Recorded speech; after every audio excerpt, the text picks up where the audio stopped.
Very good morning, everyone. Good morning. I hope everyone can hear me okay. Hope everyone's got their receivers on and tuned in to channel 1.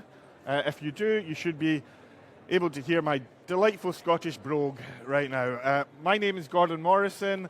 I'm host in Theatre 1 for today. In Theatre 1, you should be noticing a bit of a theme if you look at the programme. Theatre 1 is loosely all around revenue generation and visitor experience today. All the different speakers carefully curated to provide you with a really useful programme on that topic. I'm Gordon Morrison. I'm the Chief Exec of the Association for Cultural Enterprises. If you don't know who we are the trade body that supports cultural organisations of all shapes and sizes to maximise their commercial returns. If you're interested in income generation, if you're interested in financial resilience, come and see us at our sector support stand, which is just over there. Quick bit of housekeeping I just need to cover off just now. All of our sessions today are being recorded, and they will be shared after the event, but I have been told to tell you to please be patient about that, because apparently it takes a wee bit of time for these sessions to be made live, so just be aware of that. Make sure you are tuned in to number 1 on your remote, and keep your remotes on you, your receivers on you throughout the day today. Take them with you when you go to your next sessions and wander around the hall, and then at the end of the day, if you could hand them back at reception. Thank you very much indeed. So, as I say, I am your host today, but I'm also your first presenter for today as well. So really, you're getting a lot out of me at the moment. You really are. I'm joined, fortunately I'm not going to do most of the speaking though, and believe me, you don't want me to do most of the speaking. I'm joined today by my colleague Diana Materna, who's Associate Director at BVA BDRC, and we are going to talk to you about a really big study that we undertook last year into commercial benchmarks for the cultural sector. So I'm going to kick off with a quick preamble about the study itself, provide you a bit of detail about why we did the study, who we reached out to, number of responses, etc. And then I'm going to hand over to Diana, who's going to talk you through the meat of the study itself. And then I'm going to round off with a few takeaways that we've got from the study, and we should have a wee bit of time for questions as well. So I'll just grab the... Make sure it's working. Yeah, there we go. So first things first, why did we actually undertake this study? Well, firstly, it's the biggest and most comprehensive benchmarking study that we've ever undertaken at the association, and the aim was really simple for us. We wanted to establish useful, actually practical sector benchmarks that provide meaningful insights to support and inform our members and indeed the wider sector with your operational and strategic decision making. So the full study, I should say, be very clear about this, the full study itself is a member benefit for members of the association. However, actually, I'll just quickly say a quick plug for the association here. Very cheap to be a member of our association, and also we are a charity, and so we do offer bursary memberships, free memberships for those who can't afford the fee. So if you are interested in that, come and speak to me afterwards. We're going to share some of the most juicy stuff, however, today from the study with you. So to gather the data and insights that we needed, we sent out a really detailed 60-plus question survey across more than 335 organisations within our membership. The field work itself was conducted between April and June of 2024, so last year, and the data for the most part, just to make sure you understand, comes from April 23 to March 2024, so the 23-24 financial year, although there is some of the data which is based on like visitor numbers for the 2024 year as well. I'm delighted to say that we had responses from 179 organisations, so we've got a really robust data set there. 75 organisations in total answered every single one of the 60 plus questions, which is incredible, and that is where the majority of the analysis comes from, those 75 responses that we've got. So for those of you who haven't been able to access the report itself, this is what it covers. It is really, really comprehensive. So we're covering everything from visitor numbers, dwell time, visitor spend, transaction value, sources of commercial income, even things like average salaries for management roles and front of house teams. So it's a very, very comprehensive study. And as well as providing the hard data itself, there are case studies within the study about those who are truly excelling within our sector in commercial fields. And there's also some key takeaways that I've mentioned already, where we identified some things that the sector could potentially be doing better. And so I'm going to share some of those key takeaways as well as some of those case studies at the end of the presentation today. So I am now going to hand over to my colleague Diana, who's going to talk you through the really juicy stuff. Diana. Thank you, Gordon. Hello everyone, and thank you for joining our session today. I hope you can hear me well and I'm not shouting. Okay, that's good. So to quickly introduce myself, I'm Diana from BBA BDRC.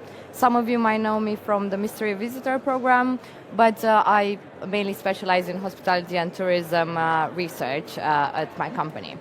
Okay, so let's dive right into the data because there will be a lot of it, so hope you're ready for a lot of numbers.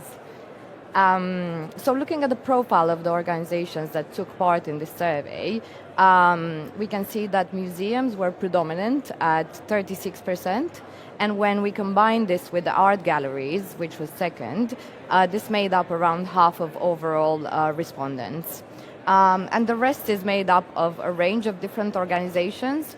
So we have historic houses and properties, gardens, parks, zoos, generally outdoor venues, national or multi-region organizations, performing arts, religious premises, and so on. So quite a variety. In terms of locations of participating members, most were based in England at 73%, but there was also a good coverage from the rest of the regions. So we can see that London has the highest representation at 27%, and this is followed by Scotland at 17%. And between them we have around half of the organizations taking part in the survey.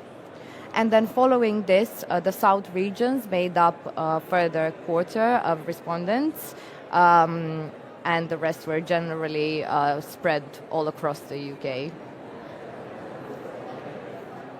Now we'll be looking at the visitor profile, admissions, and visitor spend for the participating organizations. So cultural enterprises members attract a wide range of visitor numbers, which is what really underlies their diversity. We can see that 1 in 6 attracted fewer than 50,000 visitors between January and December 2023. Whilst a further 1 in 5 attracted more than 1 million visitors. So in this reporting, just to give you a bit of context, you will see that we mostly used median averages. So this is the midpoint of all of the responses when ordered from the lowest to the highest. And this was to ensure that the overall average that we've shown on the slides represents the membership overall more realistically, rather than a small number of very large organizations that may inflate the score, so basically excluding any outliers. So median admissions average here was just short of 250,000 at 241,000 visitors, with the highest number of visitors being at 6.4 million, and this was for a multi-site organization. So in terms of visitor demographics, cultural enterprises members also attract a range of age groups to the venues. So at the average venue, nearly half of visitors are aged under 44 years old, with a third being aged between 45 and 64, and then a further 1 in 5 over 65 years old. So when weighing the age profile by visitor admissions, which means that the sites with more visitors have more influence, The profile is considered even younger, with over half aged 44 or under. And this will be in part driven by larger organizations within this survey being more family-oriented. Although it should be noted that post-pandemic, generally age profiles have been younger across the sector. And the average cultural enterprises venue attracts a clear majority of domestic visitors at 70%, but this drops quite significantly to just half when we weigh it by admissions. And this shift is driven by large venues in touristic parts of London and Scotland generally. So looking at the dwell time, the median dwell time at the participating venues is about 2 hours. However, there is a significant variation across the venues. So we can see that we have 1 in 4 generating a dwell time of just about 1 hour, and 2 in 5 with more than 2 hours dwell time.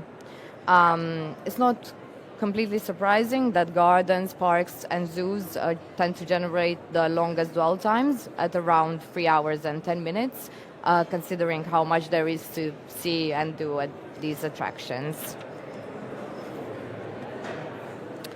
So most venues, we've seen that they charge for at least part of the experience at 81%, with a small majority of 59% charging for entry, and with 20% also charging for exhibitions and special events.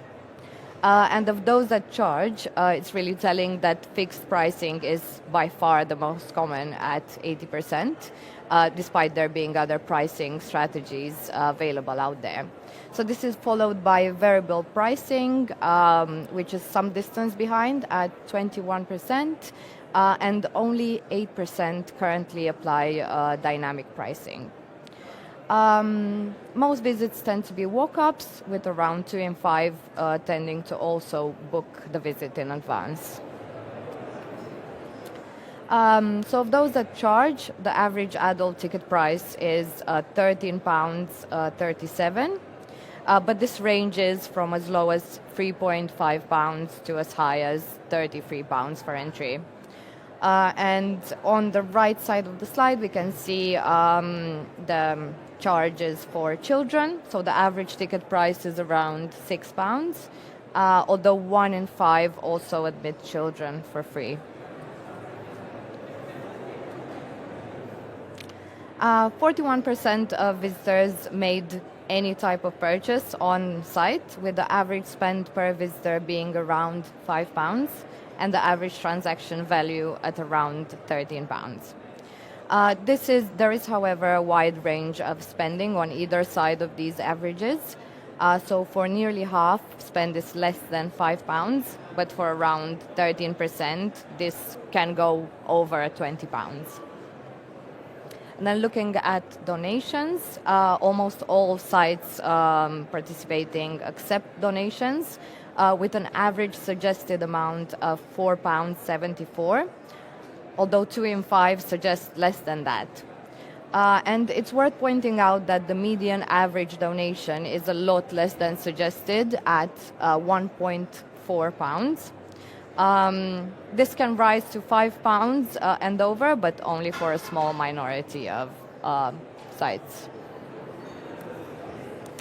So now we'll look at some stats around turnover, investment, and innovation.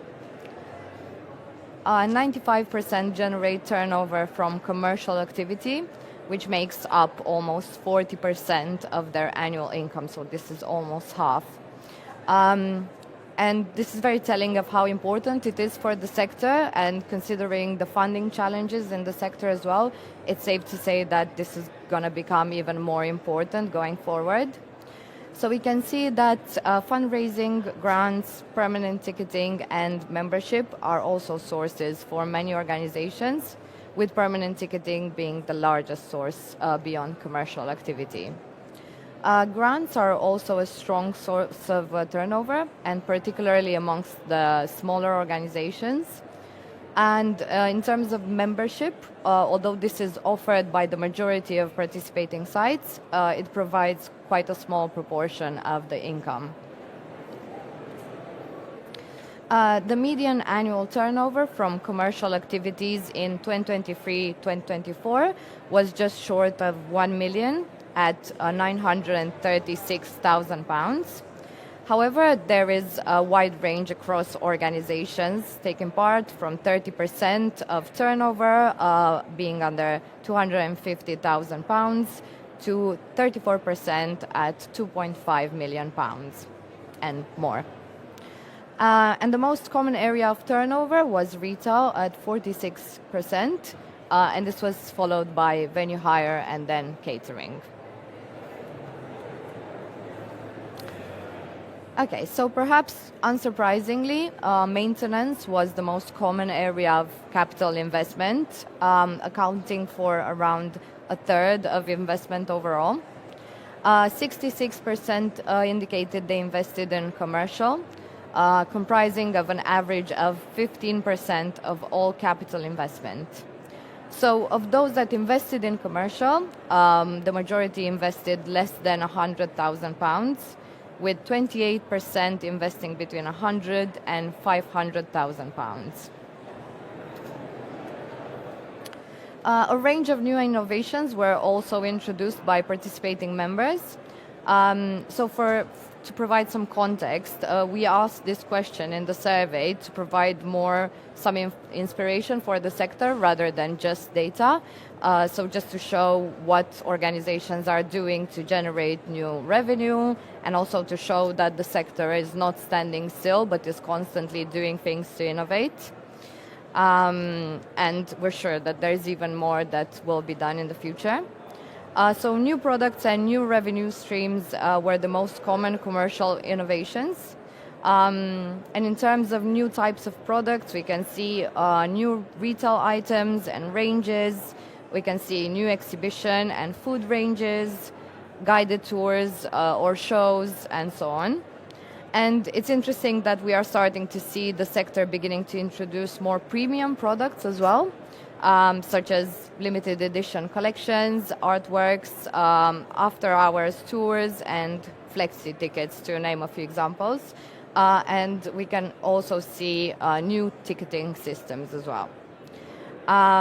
We also have the introduction of dynamic pricing at 9%.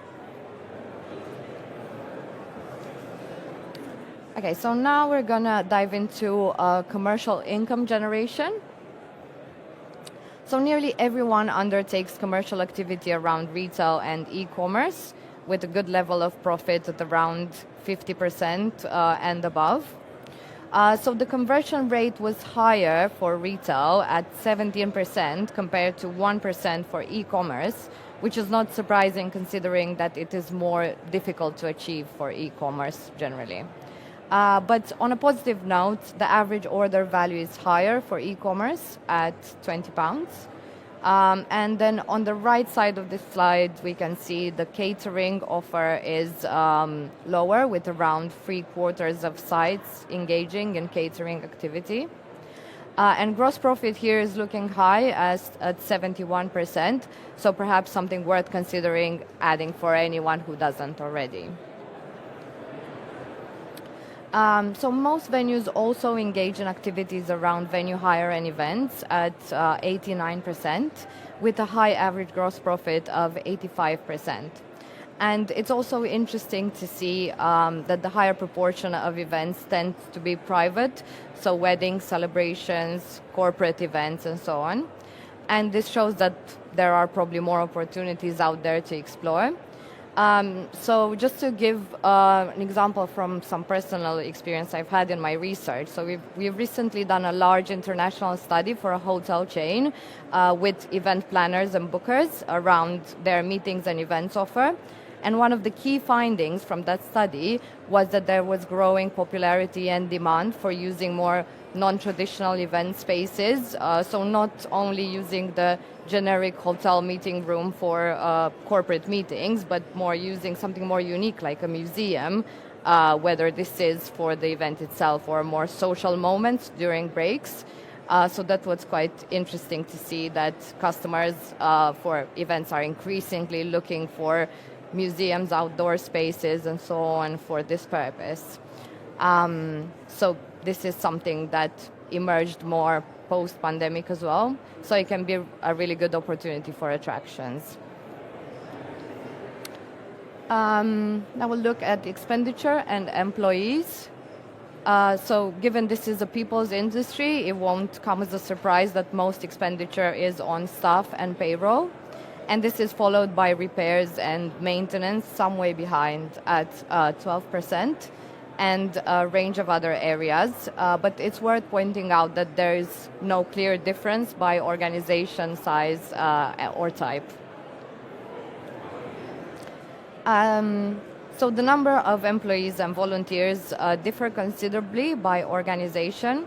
So around 22% employ 10 or fewer full-time equivalent staff, whilst a similar amount employ over 100. Of the staff employed, an average of 15 are in income-generating roles, and volunteers clearly play a very important role within organizations, with a lot of them relying on volunteers to make them viable. So the median number for unpaid volunteers is 30, and 1 in 4 organizations with over 100. Notably, volunteer numbers do not appear to increase when an organization passes the 100,000 visitor threshold. The average management salary is £35,000, with the highest being reported at £57,000. And front of house staff are paid significantly less, with a median average of £24,000 and the highest at £34,000.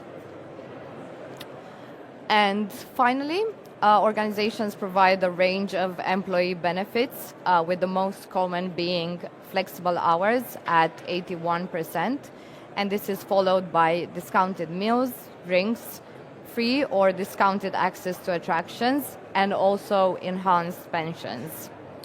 Only a small proportion of organizations provide more innovative benefits like memberships, whether to a club or a gym, medical cover, and incentive schemes, to name only a few. So now I'll pass back to Gordon. Thank you very much indeed, Diana. So a lot to unpack there, obviously, a lot of data for you to see there. I said at the beginning that along with providing the data, what we also wanted to achieve with this report is actually give you some practical takeaways and tips that you can use in your own cultural venues. So the report itself contains a top 10 list of takeaways that we think has emerged from the data. I wanted just, because we don't have much time today, I wanted to just quickly share 3 of those top takeaways with you just now. So the first one that you can see there is the vast majority of those who charge, as Diana said earlier, are using a fixed price model. Under 30% using variable, differential, or dynamic pricing.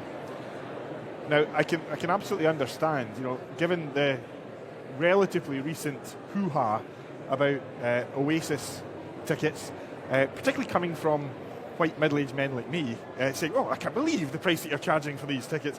I can understand that a lot within the sector do not particularly want to go down the route of dynamic pricing and don't view it as a good commercial opportunity. However, it certainly would appear that there is an opportunity for more within the sector to at least explore flexible pricing models, because they absolutely, it's proven from our study, they can increase revenue. And of course, if you use a flexible pricing model, it's not all just about putting your prices up. Prices can come down as well, and that can widen your audience as well, and indeed meet your charitable aims too. So secondly, we're not very good at getting donations. The study showed it. We're just not very good at asking for donations. Average donation sits at just over £1 just now. But the study did show that there are some sites within our membership that are way outperforming that and getting more than £5 or more. When we looked into it, those who are doing that are using a really effective combination of, firstly, tactical donation box placement, then effective, simple, and very often emotive messaging. Emotive messaging about why you're asking your audiences to donate to you. And then also, quite simply, they're investing in staff training in it. They're making sure the staff actually understand the messaging themselves and are comfortable in imparting that message to their customers. And then the final one I just wanted to quickly touch upon, and this is definitely one that if you're not doing it, I would urge you all to consider it, the use of premium product and premium experiences, and Diana's mentioned it briefly already. So in the 23-24 year, so the data that we took here, only 1 in 5 cultural organisation was offering any kind of premium product or experience, whether that be high-end retail, whether it be limited edition collections, exclusive tours, whatever it might be. And the data absolutely shows that premium experiences, even in a cost of living crisis, are selling really well and generate significant income at relatively low cost to you. It doesn't cost an awful lot of money for you to do it. So what would I say here? Get creative, I suppose. Get creative. Think about what you have got within your own venues that you can monetize. And ultimately, it's actually all about the storytelling. It's the story that you tell that will give you something that you can then charge effectively. The other thing I just wanted to quickly highlight is that we also, within the report, produced a number of case studies. So these are cultural venues within our membership who are doing something really well in a particular field. So the first one that I wanted to highlight here comes back to the differential pricing again. So there's differential pricing taking place at Castle Howard. They introduced 3 price bands at different times of the year, and it's really helped them to maximise revenue and distribute the visitors across a wide range of time slots. So a really good example of the use of differential pricing. If you get the chance, I would recommend that you have a chat with Abby Olive, their marketing manager. She's a guru on this stuff. It's fascinating, it really is. Second one, the Foundling Museum. If anyone's staying for sessions later on today, the Foundling Museum are actually coming to speak on this topic. Foundling Museum introduced exclusive after-hours tour packages, and they've seen their venue hire space that would otherwise have been empty being utilised by a completely new audience, so they've diversified their audience, and it's an audience who is looking for something different, like what you said, Diana, and it's very much enriching the experience for them as well. If you've not been to the Foundling Museum, by the way, you must go. Fabulous, fabulous museum. And then something completely different here. Our study shows that staff turnover is pretty high within our sector.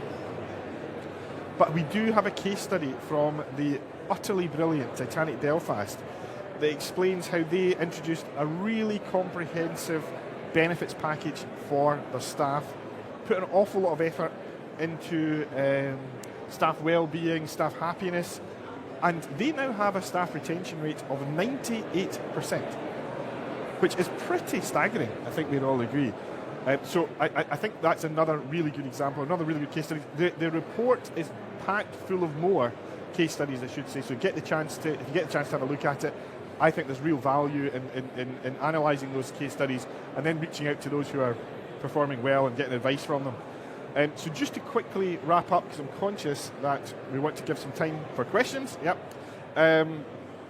This is the first large-scale study that the association has done with benchmarking, and we are committed to delivering it on a biennial basis because already this is out-of-date data in many ways. So we're committed to doing it every 2 years. So we'll be doing it again next year, and the insights are only going to improve every single time we do it. So, for example, the next time that we do the study, we'll be able to show percentage changes from the last study that will hopefully be useful for everyone and identify some positive and negative trends as well.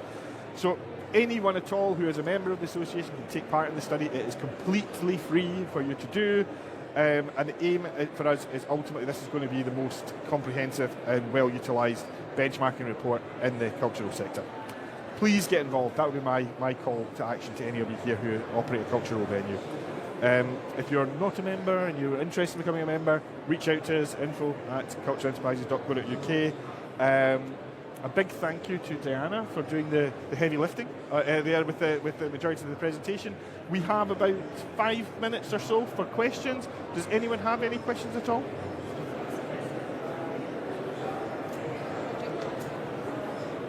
Thank you, yes. Good morning. Just a quick one about the difference on donations there. There's obviously, I'm guessing there will be a substantial difference between those venues that charge Yes. and those which are free in terms of the average donations. Are you able to give us any sense of what that might be? Yeah, well, will I take this one, Diana? Yeah. So the venues that had the highest donation levels were free venues. Yeah, it doesn't mean that those who were paid cultural venues were not able to generate decent return. But however, definitely the free ones were outperforming. But again, I'm going to come back to the point that I made, which is I would say it's not the primary factor here, is the price. I think it is the story that you're telling and how you are explaining to visitors about the need for a donation, and it's about the top places that did it. They were certainly tugging the heartstrings. That's what I would say they were doing. Very emotive stuff and quite almost like emotional blackmail. So I would say, yeah, and it worked really, really well. Any other questions?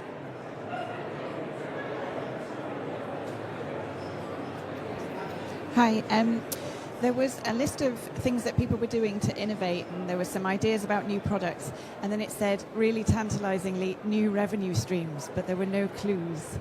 Were there any? So the new revenue streams, that's new revenue stream per venue, so therefore some venues might not have done premium products before, some venues might not have done catering before, so that's all that meant. Okay, yeah. Any further questions at all? Oh no, Simon. It's a really interesting study, and if anyone isn't a member, they should be a member because there's a lot of great information. Was there anything in the study about challenges that organisations are seeing coming up, and what were the biggest risks or biggest hurdles they see this year? Yeah, really interestingly, Simon, obviously, I think most people in this room will be aware of the challenges facing the cultural sector, and the vast majority are reporting significant decrease in funding. That's unsurprising. Significant increase in costs.